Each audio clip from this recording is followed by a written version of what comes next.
Terui Ryu is the secondary rider of Kamen Rider W, who transforms into the crimson-clad Kamen Rider Accel. He is a man on a mission and a man of the law, fully committed to bringing his family's slayer to justice. And he is the inspiration for today's subclass, Oath of the Mission. This homebrew's features are inspired by Kamen Rider Accel, with his subclass abilities centered around the armor and its many variations. In this video, we'll showcase how an Oath of the Mission paladin squares up against the series nemesis, the Weather Dopant. Howdy folks, and thank you for being here, and welcome to My Wife Is VMC.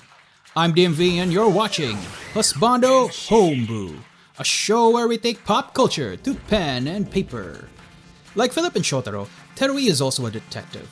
Unlike the Kamen Rider duo, however, he works directly with local law enforcement and has to work closely within the confines of the law. While he takes it upon himself to make sure that justice is served, he will absolutely shove the law aside if the man who ruined his life is just within reach. Before we begin though, I humbly request that you stay to the end of the video. It's one of the best ways to support us without having to pay a cent. So, is everybody comfy at the table?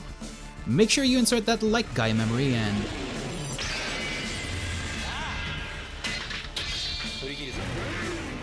For this versus battle, Accel would be a 17th level paladin using today's homebrew, Oath of the Mission. He'll also use the variant human race to get an extra feat, focusing his ASIs on charisma and then taking the Dex Resilient feat. He will also get the Kamen Rider W exclusive feats called Artifact Resilience and Steadfast. Fighting against him will be the Weather Dopant. This is a CR12 creature who uses the Storm magic item from the Kamen Rider W homebrew. I also tuned this matchup based on the encounter building guide on page 88 of Xanathar's Guide to Everything. Now I know this may not be a fair fight since a CR12 creature is meant for a party of 3 17th level adventurers. However, the Weather Dopant's offensive CR is based on the fact that the most powerful spells like Chain Lightning or Cone of Cold are AoE and can damage multiple targets. This actually makes his damage output lower in 1v1 since he can't hit Terui twice with an AoE. Using his Storm Maestro action as the basis for damage, he's actually a CR10, which still takes 2 17th level adventures to take down. While the scales look a bit more balanced now, I'm still giving Weather his maximum HP to really make the fight interesting, taking his 12d8 plus 48 HP range to its maximum 144 HP instead of the listed 102. This is Terui's arch nemesis after all, so the fight needs to have a bit more oomph.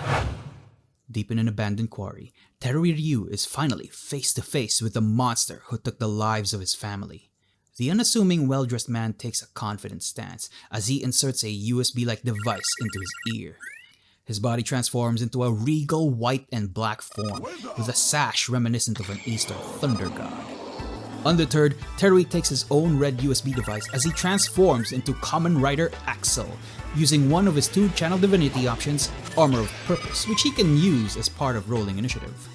As he manifests the red-plated rider, he uses the armor's channeling steel property to replenish his channel divinity use with a 3rd level spell slot. Round 1. Given the distance between them, Accel shifts into his motorcycle form and closes the gap. Given Weather's penchant for range attacks, he readies an action to give chase in case his enemy moves away. Weather sees the approaching rider and protects himself in an icy armor with a 9th level Armor of Agathis. While he's confident in his victory, he's smart enough not to take Accel lightly, so he uses his Gathering Storm ability as a bonus action to obscure his opponent's vision. Attempting to capitalize on his ice armor, he risks an opportunity attack that doesn't come and plays into Axel's readied action to give chase. Round 2. Accel reverts back to his normal form and brandishes his red greatsword, the Engine Blade. Slicing through the obscuring clouds, he slashes the Weather Dopant with a 27 even with disadvantage, and nails his nemesis with 39 points of damage, from a mix of slashing damage, improved Divine Smite, and a 4th level Divine Smite. This blow should have left the Weather Dopant winded, but his Armor of Agathis immediately causes a burst of biting wind that deals 45 cold damage to Accel. Undeterred by this, Accel makes another attack. He should have gone straight for the head with a natural 20, but this disadvantage reduced that attack roll to an 18. He uses Atlas Break to push this damage up to 50, but the brutal exchange is cut short by Weather's remaining Armor of Agathis. Weather finally drew blood from that last attack and uses Storm Maestro to cast Call Lightning down on Accel. Weather himself was caught in his own bolt, but uses his reaction Tempest Shroud to take no damage and instead get energized with 10 THP. Accel himself would have failed the saving throw with a natural 1, but he uses his own reaction to use Artifact Resilience and automatically passes instead, taking only 7 points of lightning damage. Weather opts to try and kite around the Kamen Rider and uses a bonus action to use Tempest Flight to vanish in an electric cloud and flies using the remainder of his movement speed. While above his quarry, Weather casts Chromatic Orb to throw a roiling bolt at Accel, but easily bounces off the heavily armored areas of the Kamen Rider with an 18 to hit. Round 3. Accel notes Weather's preference for lightning and casts Protection from Energy on himself. Going into his motorcycle form again, he closes the distance between him and Weather. In the meantime, Weather shores up his defenses and casts Fire Shield to make sure Accel regrets ever hitting him. As he lands, he uses a bonus action to use Gathering Storm once again. Round 4.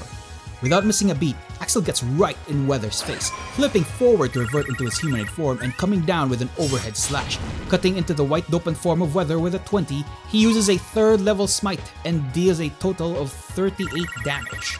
Weather loses concentration on Call Lightning from the blow, but his Fire Shield bursts out with 5 cold damage. Accel attempts another attack that would have decapitated Weather, but his swing is slowed by the sudden cold and misses with a 16. The Kamen Rider doesn't want to let Weather go and stays in his space, but the storm clouds burst out, electrifying him for 14 lightning damage. While his protection from energy reduces it to 7, the mounting damage ultimately causes him to lose concentration on the spell. Weather still has the upper hand, but he is done entertaining Accel's fantasies of winning. He uses up all 7 charges from his Gaia memory and conjures a whirling blizzard that engulfs the Kamen Rider in a cone of cold, the exact same method he used to slay Terui Ryu's family. Accel uses Artifact Resilience to try and resist the cold, but 42 points of damage half to 21 is still too much for him. The armor breaks and vanishes as Terui falls to the ground, his body slowly freezing from the inside. Weather walks away bloodied but victorious, or so he thought. Round 5. Terui Ryu's indomitable will calls for him to keep fighting. As he passes his death saving throw, he uses his steadfast feat to ignite the flames of vengeance within him, standing up and regaining 65 points from his lay on hands. Terui then takes a different device and transforms once again, but this time into a lean blue armor, as he dons the galvanized variant of the Armor of Purpose.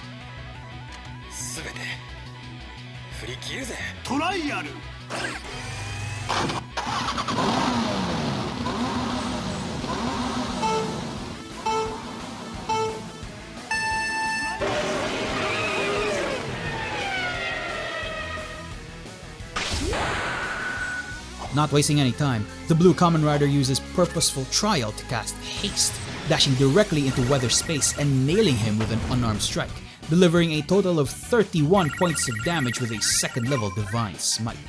Unbeknownst to Weather, this burst of speed comes with great danger. As Accel ends his turn, he has to successfully extend the trial's duration or risk exploding in a fiery blaze.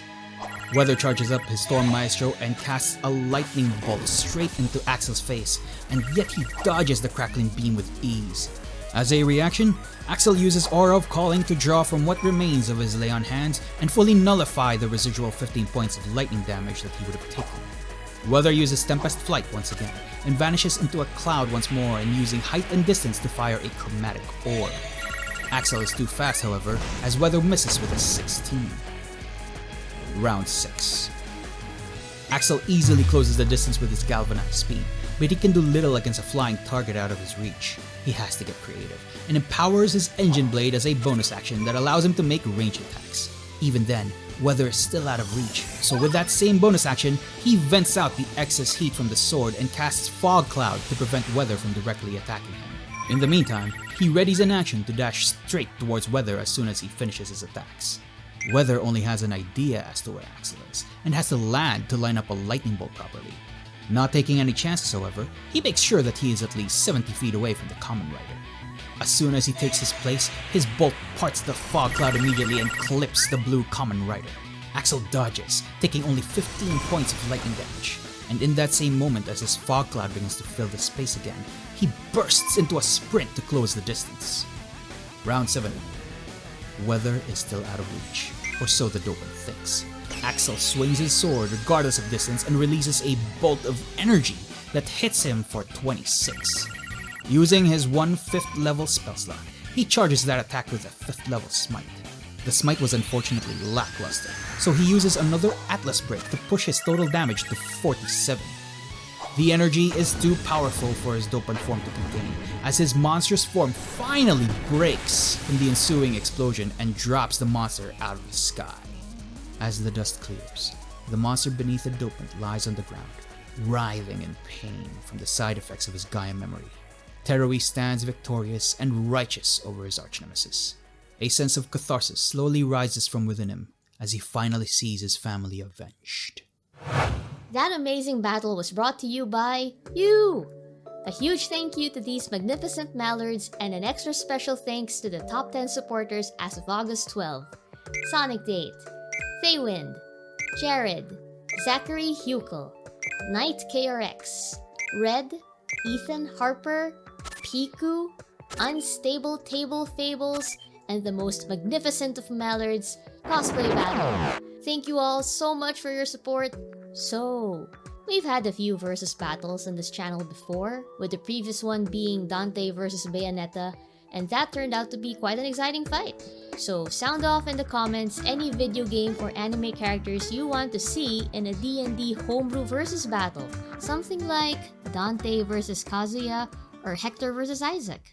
Well, there it is, the last of the Kamen Rider W series. It's been quite the journey, and I had a good time. And hey, this may not be the total end of the series. There might be new homebrew down the line, who knows. You can find the Accel homebrew in the Ko-Fi link in the description. But if you want to catch up with the main one, you can click on the card you see on screen right now. Until then, my wife and I hope you have a great day ahead.